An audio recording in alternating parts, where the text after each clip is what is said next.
Jananayagan John 9th சொல்லிட்டாங்க. Parasakthi John 14th அதுவும் சொல்லியாச்சு. அப்ப கருப்பு எப்பதான்ப்பா ரிலீஸ்?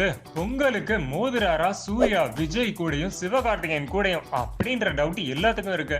ஏன்னா தீபாவளிக்கே கருப்பு படம் வரப்போகுதுன்னு சொன்னாங்க. அப்ப படம் ரெடி தானே, என்னடா இழுத்துக்கிட்டே இருக்காங்க அப்படின்னு பார்த்தா ஜனநாயகன் பராசக்தி கருப்பு 3 மோத போகுது அப்படின்ற மோதல் நிலை நீடிக்கும் போது டக்குன்னு அவங்க புஷ் பண்ணிட்டாங்க. ஆமாங்க, ஏப்ரல் 14 சித்திரை திருவிழா அந்த நேரத்துல ரிலீஸ் பண்ணிக்கலாம் அப்படின்னு சொல்லி சூர்யா நகர்ந்து போயிட்டாரு. ஸோ ஜனநாயகனும் பராசக்தியும் தான் பொங்கலுக்கு மோத போகுது. கும்கி தமிழ் சினிமாவோட ஒரு எபிக் மூவினே சொல்லலாம். சாங்ஸ்லாம் இமானோட மியூசிக்ல பட்டை கலப்பும். பிரபு சாலமனோட டைரக்ஷன், அந்த யானை, நம்ம விக்ரம் பிரபு, லட்சுமி மேனன், அந்த கேங் ஃபுல்லாவே பயங்கரமா இருக்கும்.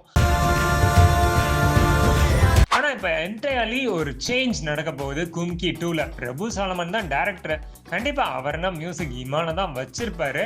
இருந்தாலும் ஹீரோ இந்த படத்துல யாருன்னு சொல்றதுக்கு முன்னாடி வில்லன் சர்ப்ரைஸ் தாங்க.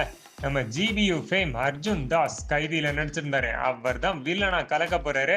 யானை தானே வில்லன், கும்பை இறங்க போறான் அப்படித்தானே சொல்லிட்டு இருந்தாங்க. இப்ப என்ன புதுசா அப்படின்னு ஏதோ கதை யோசிச்சிருக்காங்க. பார்ப்போம் என்ன நடக்க போகுதுன்னு. ஹீரோ மதி அப்படின்னு ஒரு புதுமுகம் நடிக்கிறாரு. ஸோ இந்த படம் எப்படி இந்த ஜெனரேஷனுக்கு கனெக்ட் ஆக போகுதுன்றதெல்லாம் பொறுத்து இருந்து பார்க்கலாம்.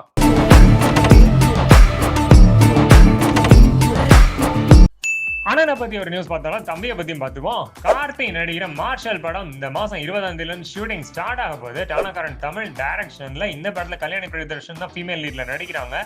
இந்த படத்துல ஒரு புது வரவா நம்ம வைகைப்பால் வடிவேலு சேர்ந்திருக்காரு மாரிசன் படத்துக்கு அப்புறம். ஸோ இந்த கூட்டணி எப்படி இருக்க போகுதுலாம் பொறுத்துன்னு பார்க்கலாம். லைக், ஷேர், சப்ஸ்கிரைப் பண்ணிட்டு ரெடியா இருங்க. அடுத்த வீடியோல போமா. பாய்.